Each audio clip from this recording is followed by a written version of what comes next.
Good morning, YouTube land.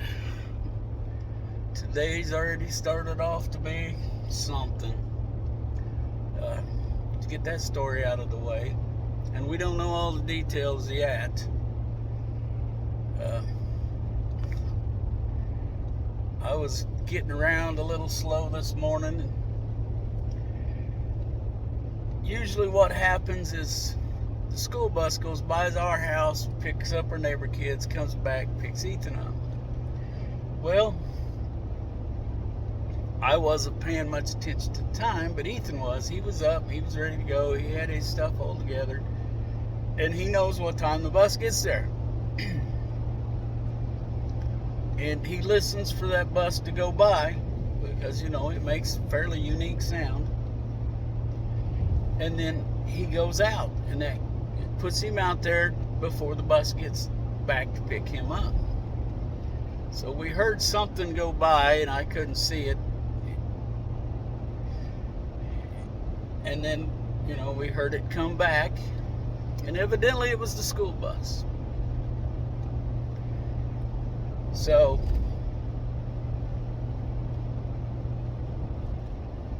he missed the bus this morning. And we don't know why, because the bus was like 7 minutes early. I mean,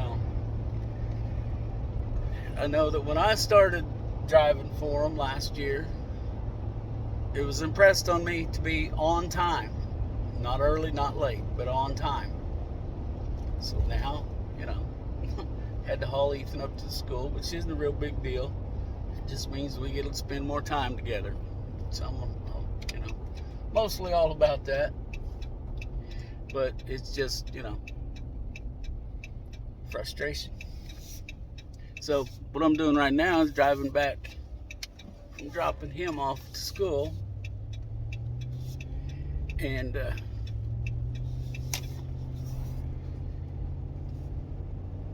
kind of ranting about it. Well, I'm on a rant. Last night I messed up. I had another video.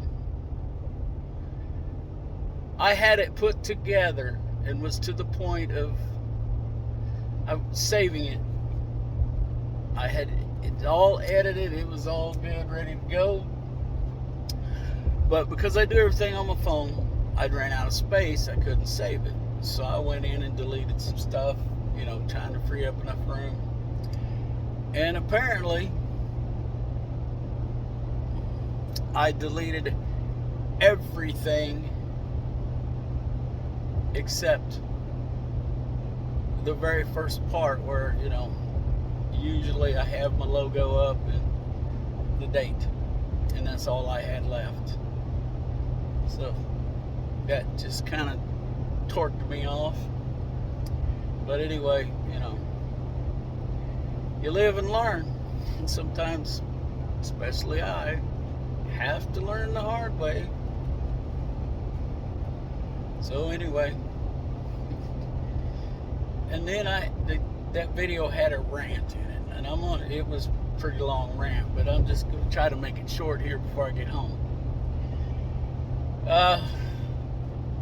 Saturday was fair day for us, and it was a pretty busy day. Rhonda spent the morning making pies for the school to sell,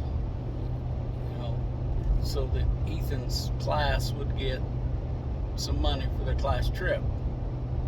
I believe that's what it was for. But anyway, so she gets a call from her daughter. Well, she didn't get the call, she missed it. And, couldn't get back a hold of her, so didn't think too much about it. And I didn't stay at the fair. I left about 5 o'clock, which was when Ethan and Rhonda started working. The school runs they basically have a burger restaurant that they set up out of a converted school bus, and that's one of the ways they make money every year. So I get home, and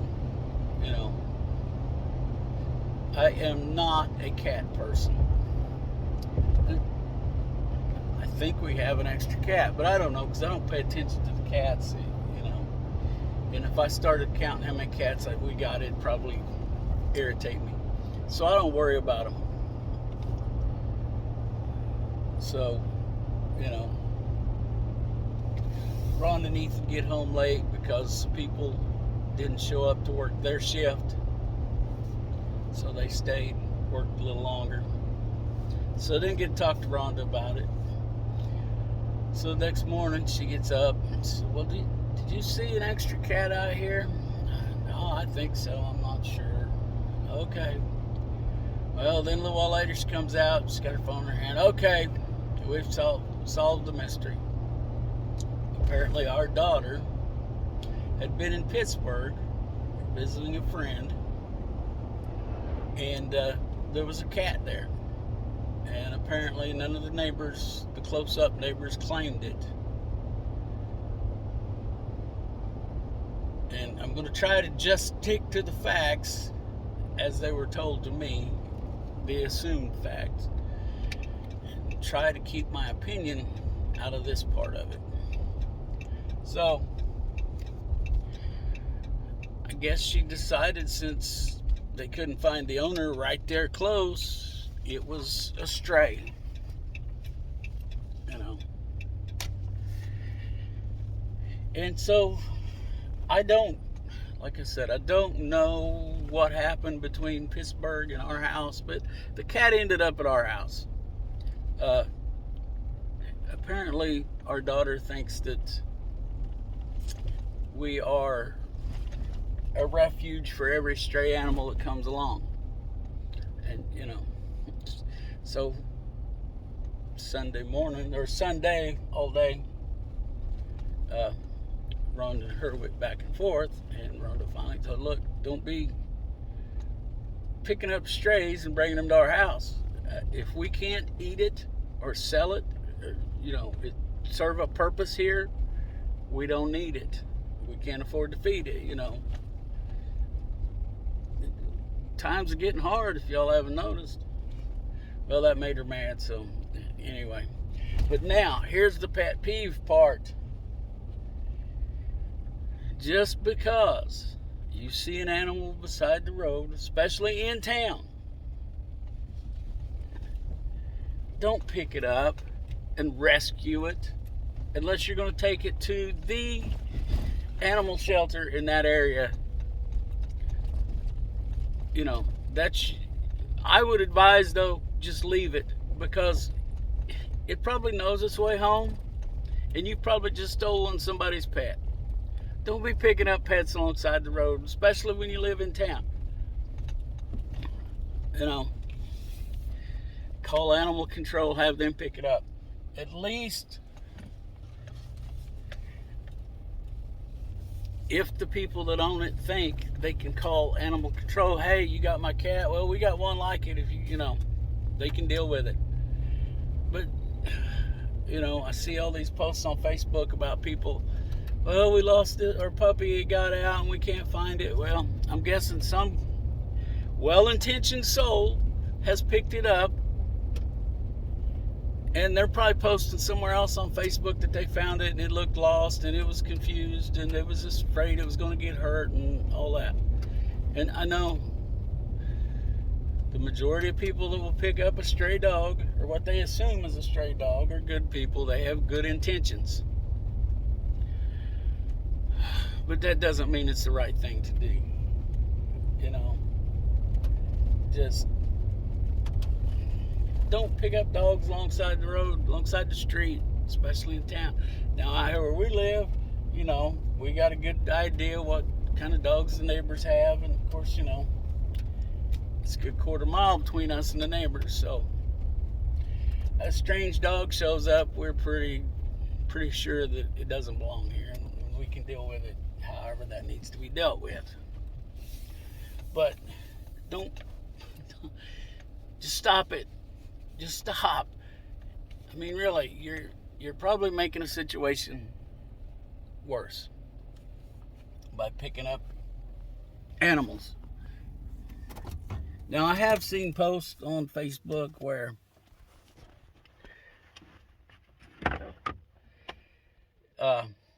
people have taken a picture of the dog, put it on Facebook, and just left it alone. Hey, we seen it here. Blah, blah, blah, we gave it some water. Okay, that's fine. That's great. But when you take a dog like the case of this cat here, this cat is now 10 miles minimum from home. I don't know where their friend lives in Pittsburgh, but it's 8 miles from our house to the edge of Pittsburgh. So, you're looking at, this cat, it's not going to find its way home now. So, don't, just stop it. So, okay, I guess that rant is over, and we'll get up to something else. I'm going to go ahead and get me some breakfast now. Okie dokie. Now I'm going to water the pigs. And while I'm on the subject of pigs,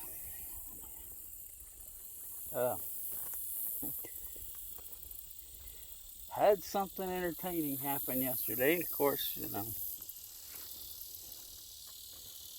I really didn't get it on video because I didn't realize what was going on at the time.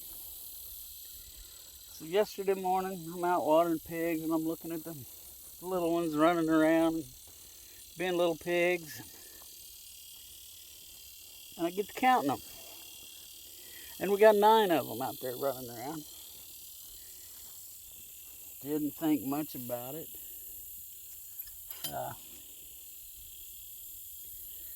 I got to looking at it and thinking, and wait a minute.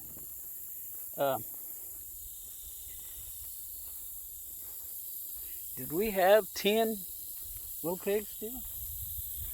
We must have had, because, we sold one Saturday. And we still got 9.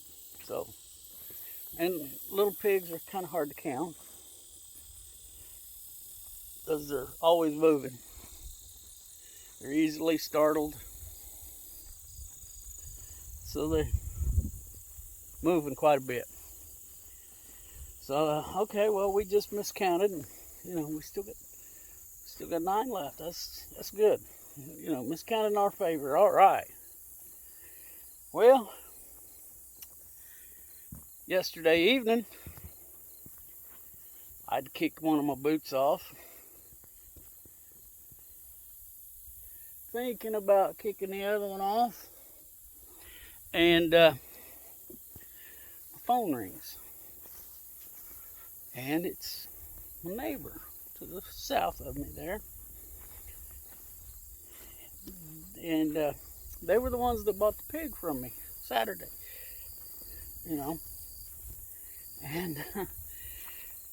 And she says, Harry, by chance, did that pig the boys bought?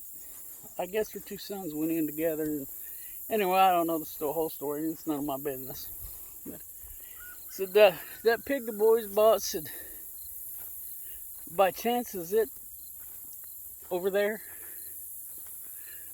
I'm like, I started to laugh, and I said, yeah, I think it is. Oh, great. She said, I thought we'd lost it or something had ate it, So, sure enough, that little pig got out of the pen they'd made. They came over and got it again. The man and the youngest boy. And he said, well, I think that my bigger pigs let it out, because they have 2 that they're waiting on getting into their processing date. So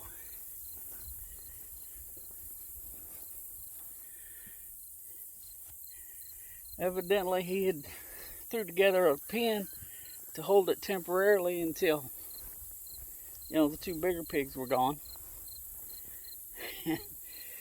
It was a little too close to that pen, and the big pigs let the little one out, and it came about a 1/4 mile home. So we had to re-catch it for them last night. It wasn't too bad, but it wasn't as easy as the first time. Flip y'all around here. Okay, look at this, mud puddles. You know, we haven't had mud puddles here in months. Two pigs laying out there. There's the other one just peeking out.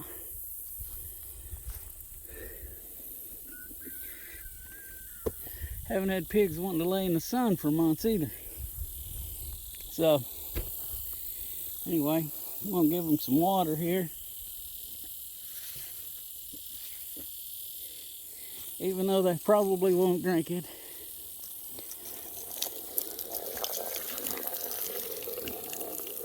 They don't seem to want to drink their water until it gets all muddy and dirty.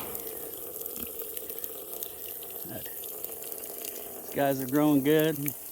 They're on pre-choice feed. They go eat whenever they want. That really makes a difference in how fast they grow. And fun little fact about pigs. Pigs don't overeat.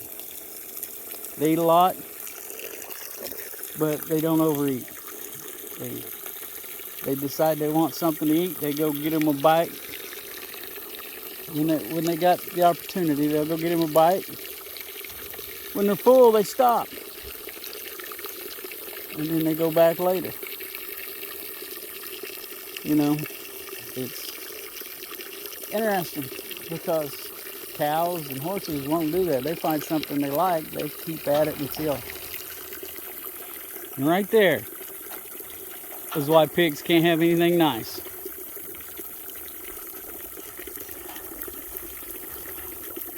But anyway, you know, a cow or a horse, they find something they really like, nothing to eat it and make themselves sick.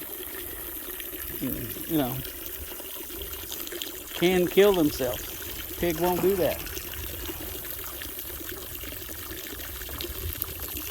At least, you know, not my experience. So, alright, these guys are watered, so we'll go over here and check on everybody else. So, had some interesting things happen around here lately.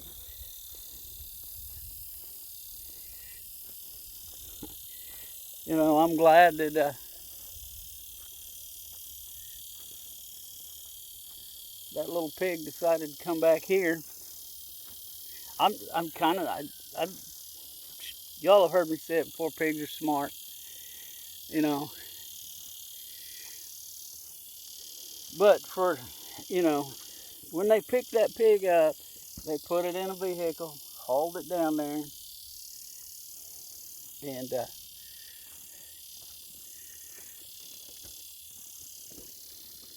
put it in the pen. And that's pretty amazing to me for a not quite 4-week-old pig to be able to make it a quarter mile back home. You know, this tank is empty. Okay, so I just messed up there. See if I got any water going in there. I think I know what happened. After Ethan all the time about doing that, or not doing it, and then I did it last night, or yesterday. We got one of those frost-free, water hydrants. And how those work is they siphon the water out of the upright pipe, stem, whatever you want to call it, and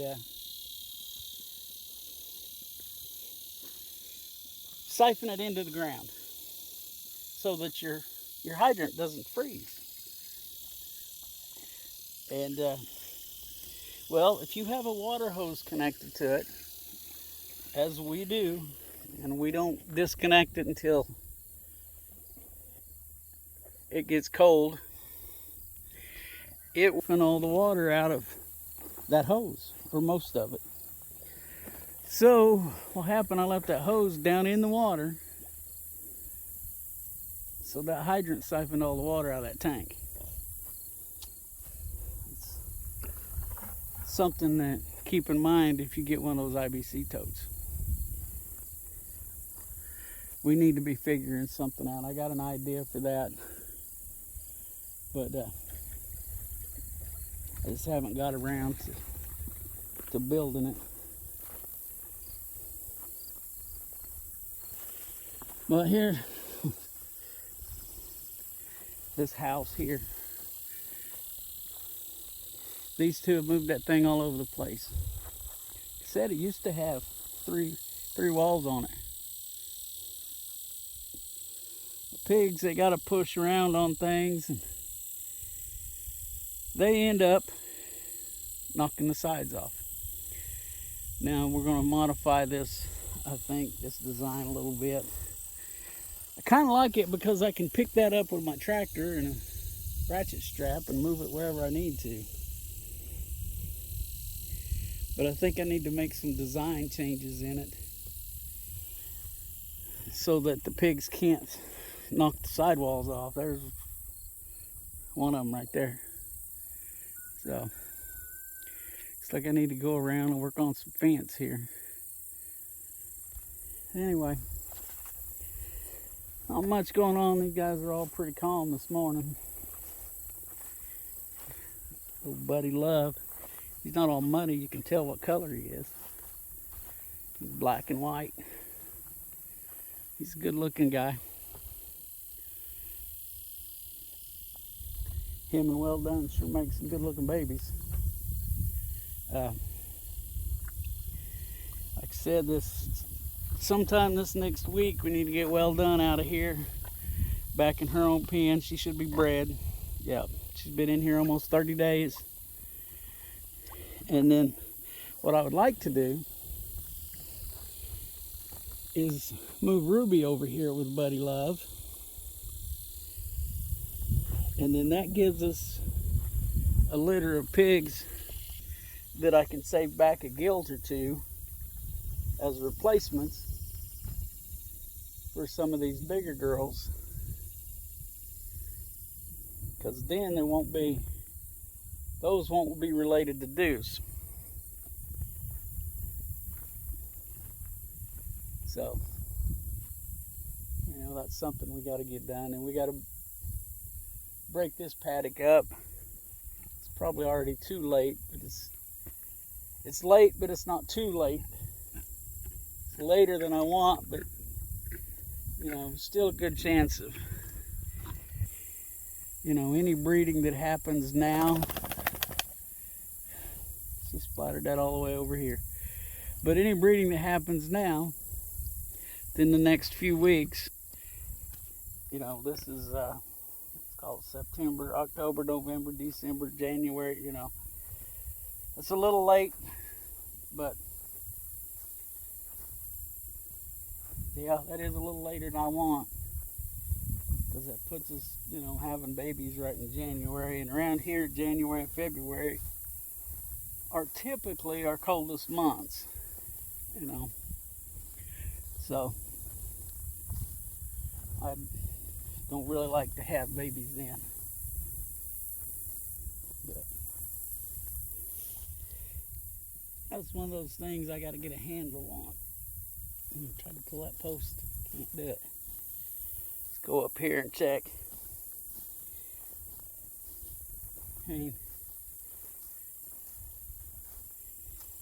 It's not horrible to have them in January. Yeah.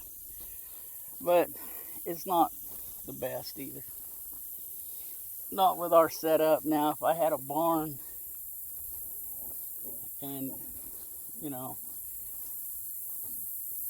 where I could put them in small pens and keep heat lights on them, or heating pads, it'd be all right, but I'm not equipped for that.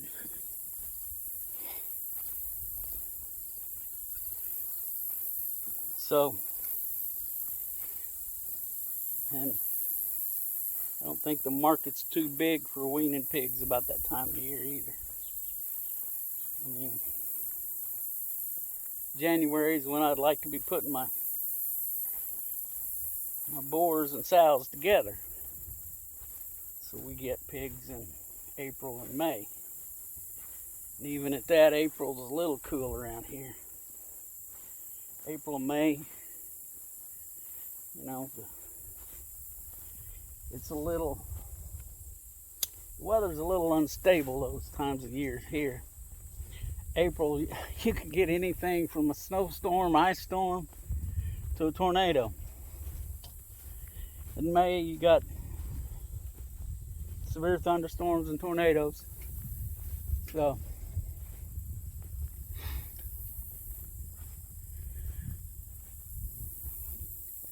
just not the opportune time to be having baby pigs, but it's better than January and February. And you got to take that gamble because people are buying in April and May. That's when they start looking. Those who grow their own. Now,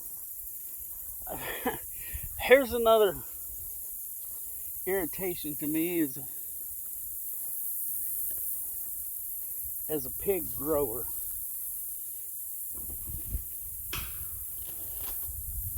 The market for feeder pigs is pretty good. You know, that's weaning age and above. You know, it's a pretty good market. And there's a pretty good market for butcher hogs too. But stand here in the shade while I finish this thought.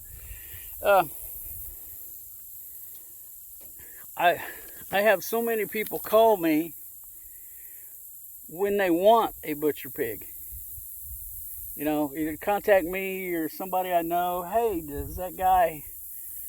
And you know, I got to tell people, hey, look, if you want a butcher pig, get with me, get a deposit down, get on the list. You know, because at this point in my operation here, I can't afford to raise pigs on speculation that maybe somebody will buy it. And if I got a chance to sell a weaning pig that I have very little money in, and for right now those are bringing $80, and people aren't even blinking at it. They just hand over the money. So I can't turn down $80 for maybe $400 when I've got over $200 worth of feed in a pig. And even then, people have gotten so used to cheap food, it's unreal. You know, the reason Walmart can sell you meat at the price that they sell it in the past, now today it's getting a little different. Well, with everything going on with supply chain, fuel prices, you know, wages, just everything. Now, it's getting to a point where I can just about compete. But the reason they could do it before is your big 4, 5, 6 pork producers, whatever, have gone the route that your poultry producers have. They just go ahead and they figured out they can make more money. They can require, I know in the poultry industry, I've talked to people and they, you know, for your grow out operations, I don't know anybody that's doing a laying operation and hatching. But anyway, they expect you to buy a barn or have a barn built to their specifications. You've got to feed to their specifications, and I wouldn't be surprised, and I do not know this for a fact, but I wouldn't be surprised if you don't have to buy feed either directly through them or somebody that's affiliated with them that, you know, just to make more money for the big producer. And I'm not talking the people that are actually growing the pigs. I'm talking the people, the middleman there, that processes the meat and all that. But they grow so many at one time. I mean, it's, in this space right here behind me, you can't tell it, but they'd put in 2 hog barns and raise, 1,000 pigs in that space.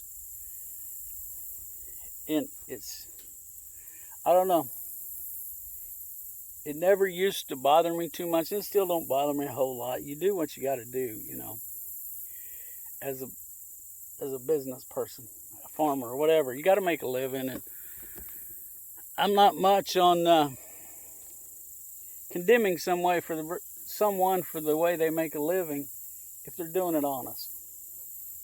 If they're not out stealing. But anyway, and the margin between what these farmers that grow the pigs, chickens, whatever, that margin is so slim. I mean, they probably only make maybe $5 a pig, if that. They don't make much on these pigs. They make just enough to keep going. Now, a lot of them, I guess, if you grew enough pigs, you can make a good profit. But the bigger you scale that up, the more costs, and I don't know. But anyway, so that's how Walmart and all of them get their meat so cheap.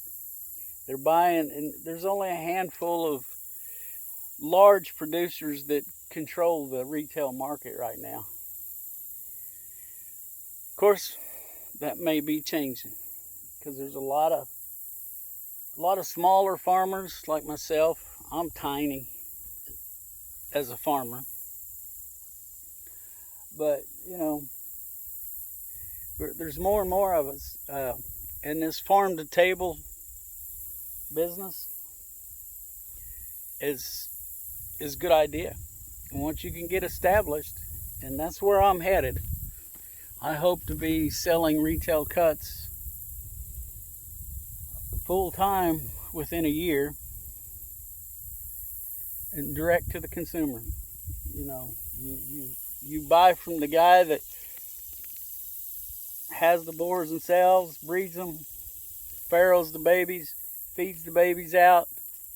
Now, I won't be processing my own that soon, but it is something that I'm thinking about, is to control the entire process, like Brahms, the ice cream store, does with their milk.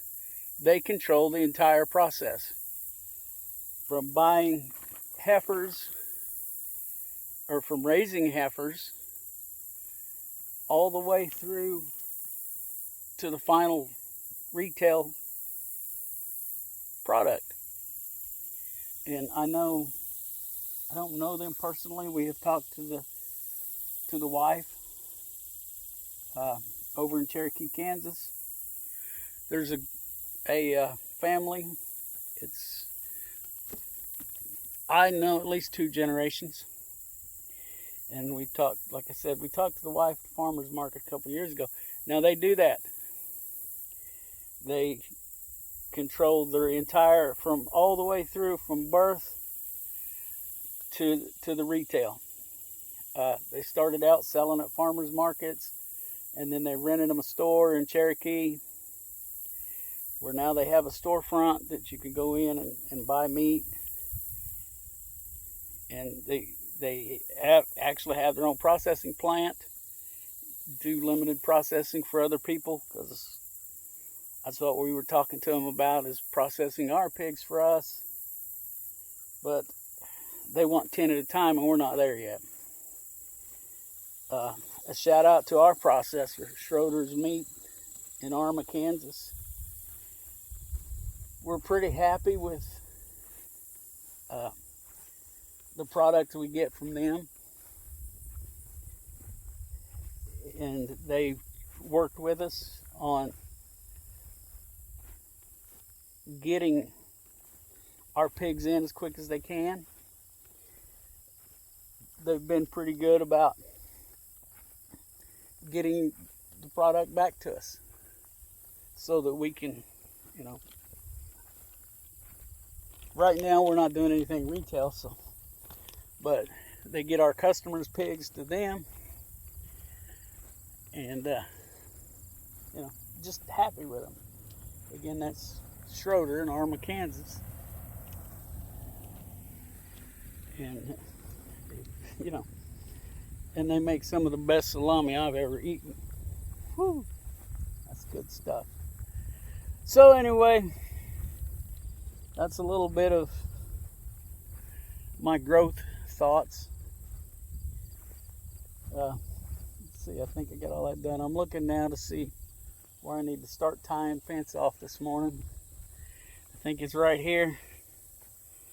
I'm about to run out of memory on my phone, so yep, gonna start right here and go that way. Some of those are done up there. This all should have been tied off already. That's what I'm talking about, tying off. It's a pretty simple process. All it takes is some of these wire ties, clips, whatever you want to call them, and a screwdriver, sometimes a bit of muscle. But anyway, I'm going to get at that. Maybe I'll set this up, see if I can't show you one, hopefully an easy one. Let me get over here and see what I can see. There we go. I'm gonna do that one there.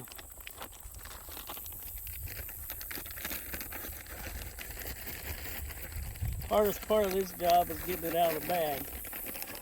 Look. Get all tangled up. Get it untangled from one, it tangles in another. Alright. So let me see what I do with the screwdriver. There it is. Screwdriver, you put this on here.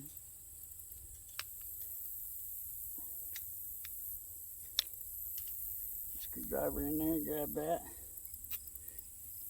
Give it a twist. And then you do the other side. I got my post a little crooked, so it's a little harder.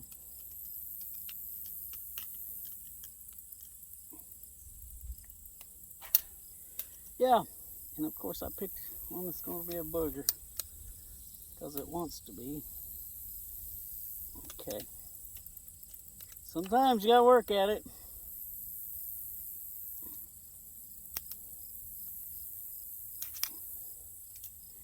But y'all can't see the problem I'm having from where you're at.